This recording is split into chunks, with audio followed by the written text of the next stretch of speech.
So now I would like to request founder of Shuddhi Ayurveda and HIIMS Hospitals. He is PhD in Herbal Medicine, PhD in Ayurveda, Doctorate in Naturopathy. He worked on all chronic ailments like kidney fail, liver fail, cancer, thalassemia. So I would like to request Acharya Manish to kindly join on dais, please. Can we have applauses everyone for Acharya Manish? नमस्कार। वैद्य जी को मैं अपना गुरु मानता हूँ, तो मैं ज़्यादा नहीं बोलूँगा क्योंकि मैं चाहूँगा मतलब सब लोग वैद्य जी को सुने, क्योंकि उनको इसके बाद विज्ञान भवन जाना है। तो मैं सिर्फ आप लोगों से इतना ही बोलना चाहूँगा कि जैसे भगवत गीता में साफ साफ लिखा हुआ है कि भगवान ने स्वयं कहा कि तुम मेरी ही संतान हो, मतलब हम भगवान के ही बच्चे हैं। और आप में से सब लोग में से कितने लोग सहमत होंगे कि जो गीता में लिखा है, ग्रंथों में लिखा है, गुरु ग्रंथ साहब में लिखा है, वो सच लिखा है? सब सच लिखा है, सब सहमत है। तो सामवेद में साफ साफ भगवान ने बोला कि मैंने इंसान को अपनी छवि के रूप में बनाया, यानी कि अपनी कॉपी बनाई, तो क्या बनाया? इंसान बनाया। ऐसे ऋग्वेद में क्या बोला कि मेरी सर्वश्रेष्ठ रचना ये मानव है, यानी कि हम सर्वश्रेष्ठ हैं पूरी सृष्टि में। ये भगवान ने स्वयं ऋग्वेद में बोला। तो फिर आज का मानव इतना बीमार क्यों, इतना लाचार क्यों, इतना परेशान क्यों, इतना दुखी क्यों? जब भगवान कह रहे हैं मेरी संतान, मेरी कॉपी, मेरी छवि, या मैंने अपना सर्वश्रेष्ठ आपको बनाया। आपको एक छोटा सा सवाल पूछता हूं, आप में से कभी किसी ने कोई जानवर पाला है? जानवर पाला होगा, कुत्ता पाला होगा, बिल्ली, कोई चिड़िया, कोई तोता पाला है। जब वो बीमार पड़ता है तो क्या करता है? खाना छोड़ देता है। अच्छा, किसने बोला था खाना छोड़ देता है?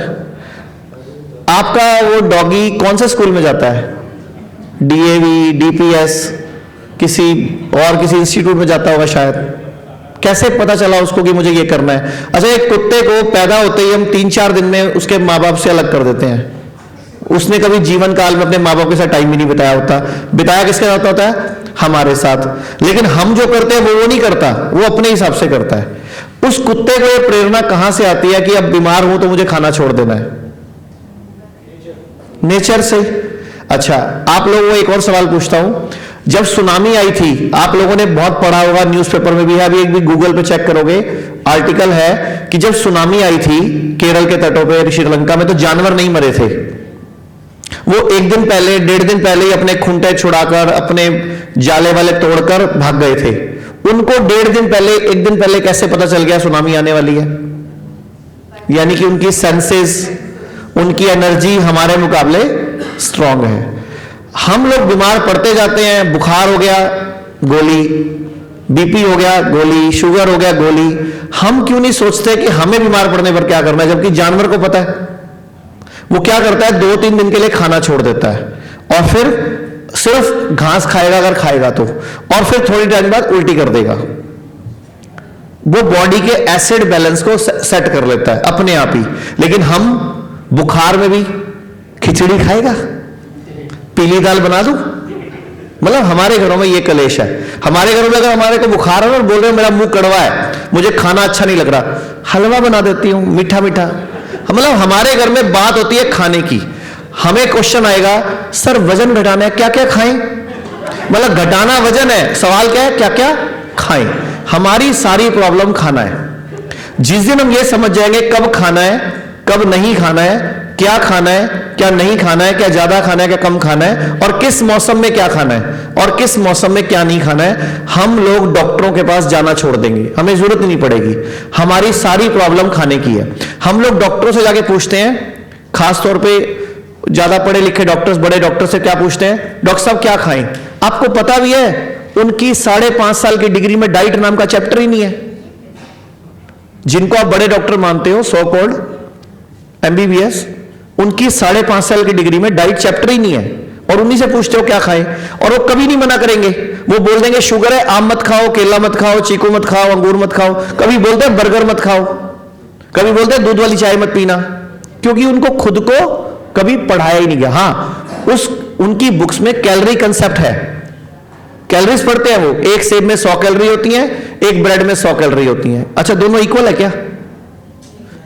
कहावत क्या है? An apple a day keeps a doctor away. क्यों नहीं है an amla a day keeps a doctor away? जब सबको पता है एक आंवले में 12 सेब जितना विटामिन ए होता है, 6 किलो संतरे जितना विटामिन बी सी होता है, तो बताओ सेब बढ़िया कि आंवला बढ़िया? लेकिन हमें पढ़ाया इस तरह से गया कि हम लोग एन एप्पल ए डे के कर रहे हैं, एन आंवला ए डे नहीं है हमारी बुद्धि में। तो मैं जस्ट इतना ही बोलना चाहूंगा, बड़ी से बड़ी बीमारी, चाहे कैंसर हो, चाहे आपको कोई कीमोथेरेपी चल रही हो, चाहे किडनी फेल हो, चाहे लीवर हो, चाहे थैलीसीमिया हो, आयुर्वेद के अंदर, नेचुरोपैथी के अंदर सिर्फ खाने पीने को ठीक करके कुछ विशेष जड़ी बूटियों का सहारा लेकर बड़ी आसानी से बीमारियों को हराया जा सकता है। क्योंकि भगवान ने हमें क्या बोला? हम भगवान की संतान हैं, हम स्वयं भगवान हैं। यानी कि हम सब छोटे मोटे भगवान हैं। वो नीले सूट वाली भगवान, वो पीली शर्ट में भगवान, वो रेड सूट में भगवान, सब भगवान है। तो हमें अपनी शक्तियों को पहचानना है और इससे ज्यादा कुछ नहीं करना। और यही हम पिछले 2-2.5 साल से, जब से हम कोरोना को कभी पैंडेमिक नहीं बोलते, हम प्लैंडेमिक बोलते हैं। क्योंकि ये सब एक मेडिकल माफिया, आपको पता ही है, सब जानते हो, मेडिकल माफिया नहीं चाहता कि आप बिना दवाई के स्वस्थ रहो। अच्छा, कोई टूथपेस्ट कंपनी चाहेगी कि टूथपेस्ट करे बगैर आपके दांत स्वस्थ रहें? दुनिया में कोई जानवर ब्रश करता है लेकिन दांत भी खराब नहीं होते। आप लोग सुबह शाम करते हो फिर भी डेंटिस्ट के पास होते हो। अभी मैं थोड़े दिन पहले एक डेंटल कॉलेज में गया, यही मुरादनगर में है, ITS के नाम से। मैं हैरान था, उनकी डेली की 1500 की OPD थी, 1500 डेली, मुरादनगर जैसी जगह पे, ये आपके दिल्ली के पड़ोस में, मेरठ से पहले 1500 की OPD डेंटल कॉलेज में। हैरान नहीं, सोचो कितने लोग दांतों की बीमारियों से परेशान है, इसका मतलब। और हमने वहां पे, मैंने जब उनको अपनी ट्रेनिंग दी, जब मेरा वहां पे लेक्चर हुआ, मैंने उनको हल्दी, लौंग, 3-4 चीजें बताई। अगर आप पेशेंट को ये बताओगे तो बीमार कम पड़ेंगे, दांत उनके खुद ही बहुत बेटर हो जाएंगे। जबकि वो हर पेशेंट को दिन में 2 बार ब्रश करवाते हैं, फिर भी डेंटल कॉलेज में इतनी भीड़ है। वजह सारी बीमारियों की जड़ है, जो कल डॉक्टर BRC ने भी बताया होगा, सारी बीमारियों की जड़ हमारी टाइमिंग है, टाइमिंग। जो भी हम सूरज डूबने के बाद खाते हैं ना, वो दुनिया की कोई ताकत हजम नहीं कर सकती।